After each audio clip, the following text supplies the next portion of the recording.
ng'emu ku ngeri okusembuza ttiimu y'eggwanga ery'abantu. Cranes yakwetaba mu kaweefube w'okusonda ensimbi ezineeyambisa okugula ekyuma ekijjanjaba ekirwadde kya Kkookolo ekigenda okuteekebwa mu ddwaliro ly'e Nakasongola. Okusinziira ku mwogezi wa FUFA Ahmed Hussein, abasambi abayitiddwa bakuŋŋaana ku lunaku olw'omukaaga kuva mu matiimu gaabwe oluvannyuma balyoke boolekere e Nakasongola gye bagenda okusamba omupiira ogw'omukwano. Olunaku olwaleero okutendesebwa ku bulungi ennyo Micho afulumiza olukala abazannyi 2-2 era abantu b'e Nakasongola balindidde ttiimu kubanga ttiimu kooki gy'ayungudde y'amaanyi nnyo.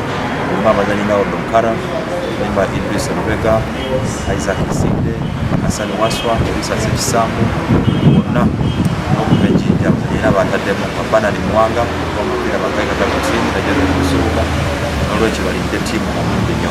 Hussein annyonnyodde ng'omutendesi bw'agenda okweyambisa omupiira guno gw'omukwano okutunuulira ennyo abasambi be n'okubeetegereza n'okwongera okuteekateeka ttiimu. Okwetegera omupiira gwa Comoros era nga gyegimu ku mipiira giteekeddwawo okusamba kwa Uganda Cranes.